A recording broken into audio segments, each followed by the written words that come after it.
네, 안녕하세요. 이곳 보스턴은 2월 10일 일요일 새벽입니다.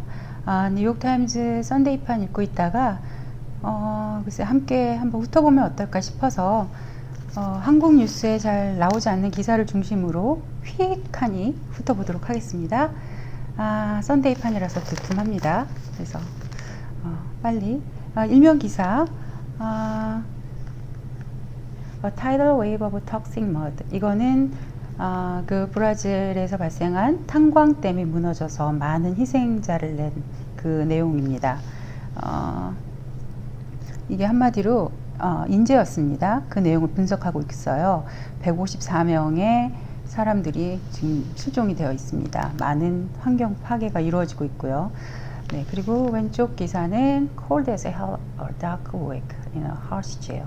이거는 뉴욕에 있는 브루클린 도시에 있는 메트로폴리탄 디텐션 센터라는 곳, 그러니까 교도소입니다. 교도소인데 일반 죄수들이 가는 교도소가 아니고 재판을 받기 위해서 기다리는 사람들이 임시로 수감되어 있는 교도소입니다. 이곳에서 72시간 동안 전원이 안 들어와서 많은 수감자들이 추위에 떨었다, 그런 내용인데 그곳 수감자들이 뉴욕타임즈 기자에게 텍스트 메시지를 보내서 좀 살려달라고 했던 모양이에요. 그래서 이게 뉴욕타임즈 특종으로 나왔습니다. 이 교도소는 줄여서 이제 MDC라고 하는데 아주 큰 시설물입니다.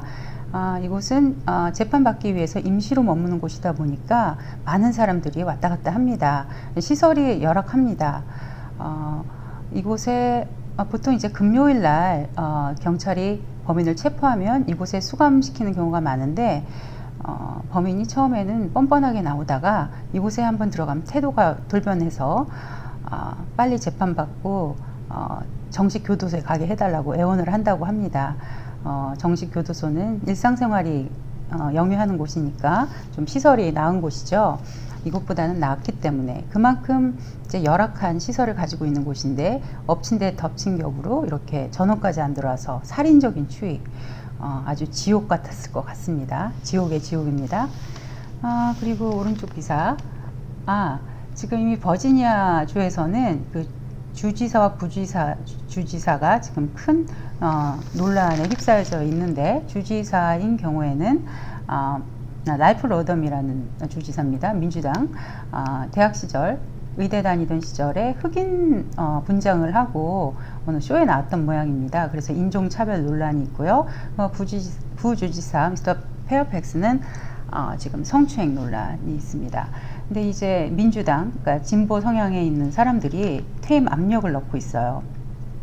근데 사실 이 광경을 공화당에서는 좀 즐기고 있는 것 같아요. 같은 병끼리 좀 싸우는 그런 모습을. 공화당이야말로 인종차별 문제에 있어서 그렇게 자유롭다고 말해줄 수는 없는 곳이잖아요. 그러다 보니까 이제 이런 상황을 뒷짐지고 지켜보면서 즐기고 있는 형국입니다. 네, 그 다음에 왼쪽은 인디아에서 일어난 많이 보도됐을 겁니다. 천주교에서 사제들이 그 수녀를 강간했다는 내용. 그 다음에 오른쪽은 2020년 대선과 관련된 기사입니다. 민주당 지금 대선 주자들에게 중요한 거는 소액 기부자들입니다. 이제 큰 돈을 내는 사람들이 아니라 이제 그런 내용. 다음 페이지. 광고 있고. 이제 국제면이 항상 앞에 있습니다. 뉴욕타임즈답죠. 이거는 탄자니아 근방에서 일어난 그 선박이 전복된 사고, 여기서 생존자를 인터뷰한 내용이고, 이제 오른쪽은 좀 재미있는 기사네요. 이제 동물원 호랑이 수컷을 교배를 해서 새끼를 낳게 하려고 다른 동물원에서 각각 이제 호랑이를 데리고 와서 한 방에 놔뒀는데, 이제 이를 치르기도 전에 수컷이 암컷을 죽였더라, 뭐 그런 내용입니다. 성욕보다 이런 야생동물의 그런 근성이 더 강했던 모양입니다. 네. 이쪽 기사는 역시 국제 뉴스입니다.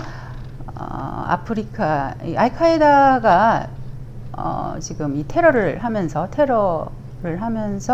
이제 팔레스타인의 고통을 이용하고, 그러니까 이용하고 있다, 고통팔이를 하고 있다 이거죠. 이제 자기들이 테러를 하는 그런 그 이유에 대해서 이제 팔레스타인의 그런 어떤 그 고난을 끌어들이고 있다, 뭐 그런 내용입니다. 이제 오른쪽 기사 그 천주교 사제들의 그런 그 성폭력 문제 이어지고 있고요. 이거는 아까 대단합니다.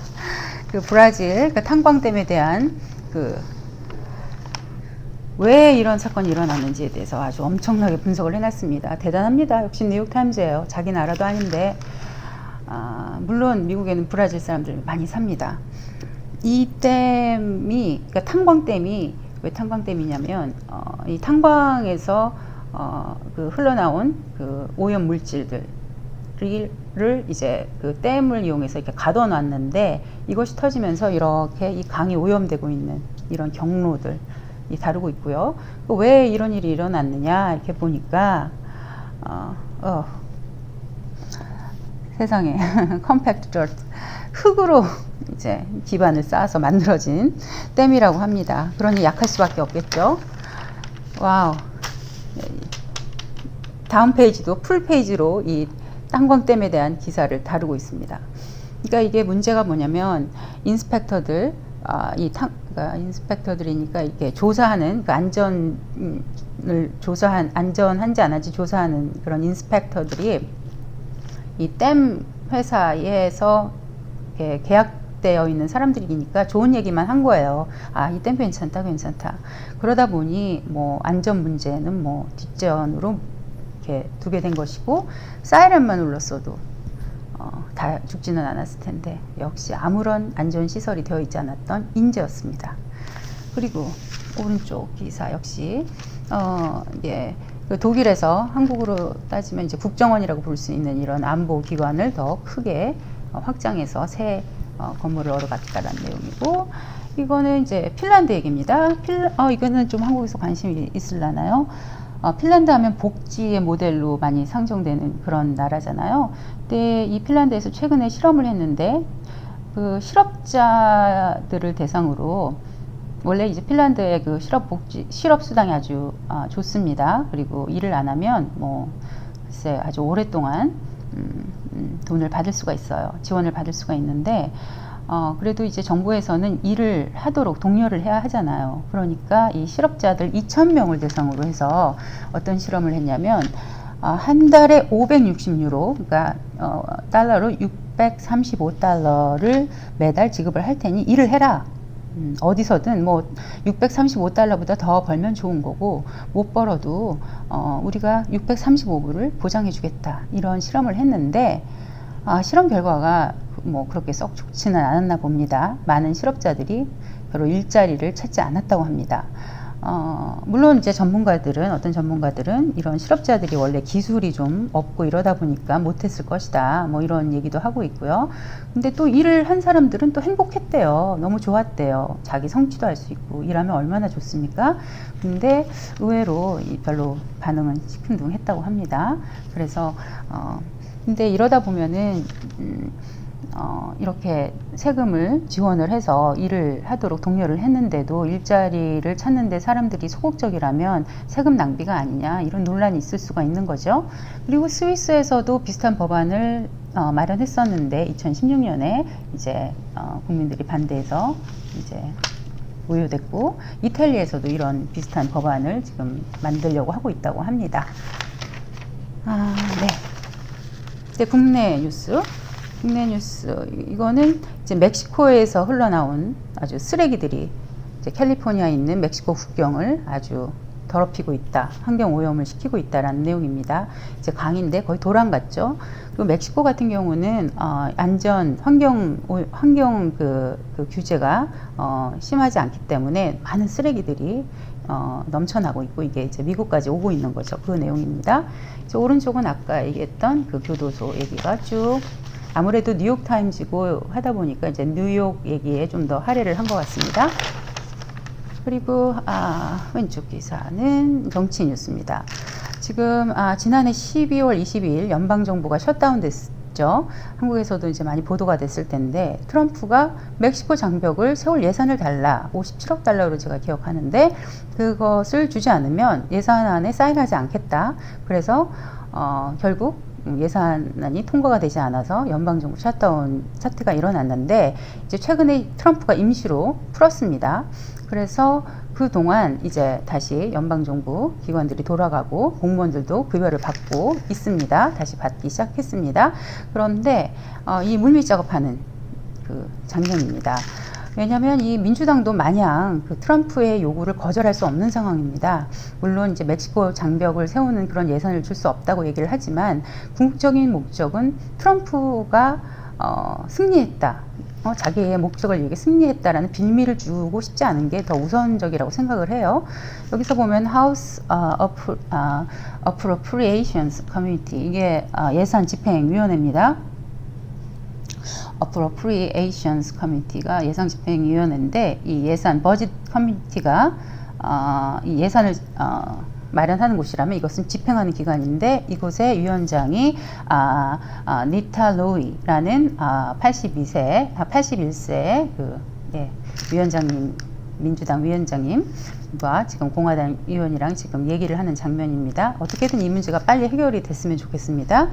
그리고 이거는 환경 문제, 이 기후 변화에 관해서 트럼프가 이제 파리 조약에서 탈퇴를 했잖아요. 그럼에도 불구하고 민주당이 주지사로 있는 여러 주에서 트럼프의 그 정책과 상관없이 자기들이 독자적으로 이 기후 변화와 관련된 진보적인 정책을 내놓겠다. 뭐 이런 내용입니다.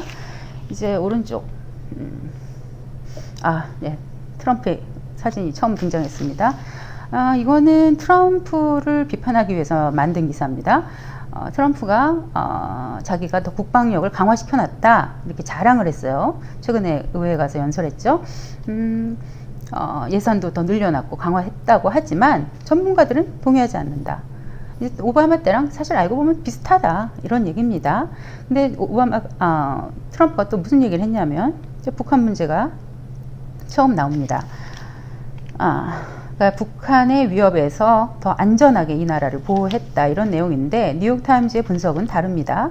트럼프 당신이 더 위험 수위를 높여놓은 당신인 것도 당신이었다. 2018년에 봐라. 당신이 김정은에게 뭐라고 했냐. 김정은 당신이 뉴클리어 핵 버튼을 가지고 있어? 나는 더 큰 거 가지고 있어. 그 버튼 아직 나한테 유효해? 이렇게 트위터 날리지 않았냐? 항상 위협적인 발언은 당신이 먼저 했고 전쟁 위협도 당신이 먼저 만들어 놓은 건데 당신이 높여놓고 당신이 좀 줄여놓은 걸 가지고 이것이 뭐 안전해진 것이라고 얘기해 줄 수는 없다. 오바마 때랑 비슷하다. 당신이 그렇게 위협적으로 안 나왔으면 그렇게 되지 않았을 것이다. 뭐 그런 내용입니다. 쭉 그런 얘기인데 보면은 계속 2017년, 2018년 계속 왔다 갔다 하면서 그 트럼프가 김정은에게 굉장히 위협적인 발언, 뭐 멍청이다, 락앤맨이다, 뭐 이렇게 얘기했죠. 그러니까 이제 펜타곤에서도 긴장을 해서 북한 미사일의 움직임을 계속 관찰을 했다고 합니다. 그리고 이런 그 모니터하면서 대응 방안을 마련하고 적극적인 대응을 하기 위해서 아주 긴장의 끈을 놓지 않았습니다. 근데 만약에 이제 미사일이 괌 같은 데라도 떨어지게 된다면 이제 바로 전쟁이잖아요. 그러니까 이런 대비를 하게 된 거죠. 그러니까 전쟁 위험이 높아지게 된 거는 바로 트럼프 때문이라는 거죠. 그리고 뭐 트럼프가 지금은 뭐 이렇게 김정은을 좀 유연하게 다루고 있지만 또 모르지 않겠냐라는 얘기도 있습니다. 이제 앞으로 회담의 추이를 지켜봐야 된다는 내용이죠. 이 기사는 아까 이어서 그 민주당 2020년 민주당 대선 그 후보들 예비 후보들이 얼만큼의 그 소액 기부자들 리스트를 가지고 있냐를 분석했어요. 이제는 이제 돈을 많이 주는 몇몇 사람들보다 이렇게 그 아주 많은 사람들의 소액 기부자들 꾸준히 돈을 기부할 수 있는 사람들이 훨씬 중요하다. 1위가 누굽니까? 탑 5만 보겠습니다. 버니 샌더스. 210만 명이 지금 소액 기부를 하고 있습니다. 그리고 2위가 베토 오로크. 이게 전 텍사스 하원 의원입니다. 상원 의원 선거 나갔다 떨어져서 이제 하원 의원도 아닙니다. 하원 의원직 내려놓고 이제 출마를 했었거든요. 이제 직이 없습니다. 이 사람이 2위 74만 3천 명의 명단을 가지고 있습니다. 그 다음에 엘리자베스 워런, 이제 매사추세츠 상원 의원인데 34만 3천 명. 그다음에 커스틴 길리브랜드가 이제 뉴욕 상원 의원입니다. 27만 2천 명. 그 다음에 카말리아 해리스, 이게 캘리포니아 상원 의원입니다. 23만 9천 명. 이렇게 이제 차이가 큽니다. 샌더스가 아주 압도적입니다. 그런 내용이고, 광고 있고. 네. 이 기사는, 좀 전략적인 기사입니다. 아까 일면에서 민주당 그 주지사가 흑인 분장을 하고 나와서 지금 인종차별 논란이 되어 있다고 하는 기사가 있었는데, 뉴욕타임즈가 슬쩍 또 이런 기사를 끼워넣네요. 이렇게 흑인 분장을 하는 것은 문화적으로 좀 배경이 있다 이거예요. 1930년대 영화들 같은 데 보면은 이게 백인들이 이렇게 흑인 분장들 하고 있는 게 많이 있었거든요. 그러니까 뭐 뉴욕타임즈에서 딱 그 버지니아 주지사를 이렇게 쉴드한다기보다 뭐 아무래도 공화당 사람이 그랬으면은 뭐 당장 물러나라고 뭐 차설에서 엄청 얘기했을 텐데, 이제 아무래도 민주당이다 보니까 뭐 조금 이런 기사를 좀 끼워넣습니다. 이런 것도 있다 하면서 네, 이게 누구야? 저기 알 존슨 1930년 영화 맘이라는 영화에서 나온 지금 흑인 분장하고 나왔습니다. 이 알 존슨 되게 유명해요. 1927년에 재즈싱어라는 그 무성 영화에서도 이렇게 등장해서 이제 흑인 분장을 하고, 그 노래가 뭐더라? 제목이 Mother of Mine, I Still Have You라는 노래를 영화에서 부르는 장면을 기억하고 있습니다. 그때는 정말 많은 백인들이 이렇게 흑인 분장을 했습니다. 86년에도 소울맨이라는 그런 영화에도 이렇게 흑인 분장을 한 배우가 등장합니다. 백인 배우가. 그러니까 이렇게 백그라운드가 이런 게 있다. 이걸 읽다 보면은 뭐 이해해 줄 수도 있지 않나, 이런 뉘앙스가 조금 있습니다. 네. 네. 이렇게 해서 메인 기사는 이제 끝이 났습니다. 그 다음에 간단히 스포츠 기사 잠깐 보면은 지금 이 더치 트래디션 인 오스트리아, 그러니까 네덜란드는 스피드 스케이팅 유명하잖아요. 근데 기후가 변화돼서 얼음이 잘 그 대회를 치를 만큼 두껍게 얼지 않는 모양입니다. 그래서 그런 전통이 지금 오스트리아로 넘어가고 있다, 그런 내용입니다. 네. 와, 멋있네요. 네, 비즈니스 섹션. 뭐 여기서 역시 민주당 의원들이 민주당 대선 후보들이 지금 자기들이 그 세금 정책, 그러니까 부자세를 걷겠다고 하는 사람은 엘리자베스 워렌입니다. 이 사람은 아주 웰스페어 새로 웰스 텍스를 새로 마련해서 이거를 걷겠다라고 얘기하고 있고, 또 뭐 어떤 또 알렉산드라 오카시오 코르테스라는 사람은 소득세를 지금보다 2배를 걷겠다, 뭐 60%까지 걷겠다, 뭐 이런 얘기를 하고 있습니다. 그런데 사람들이 많이 좋아한다고 합니다. 예전에는 상상하지도 못할 이런 부자들에 대한 엄청난 세금을 이제는 이제 이렇게 메인 이슈로 얘기를 해도 사람들이 받아들인다, 그런 거죠. 네. 스타일스, 이건 어떤 자기를 표현하는 어떤 앱에 관한 얘기인데, 사실 네, 사실 포르노 스타들이 요즘에 돈을 많이 못 번다고 합니다. 뭐 무료로 볼 수 있는 데도 많고, 그래서 네, 뭐 대충 일단 메인 뉴스 위주로만 휙 훑어봤습니다. 네, 좋은 하루 되세요.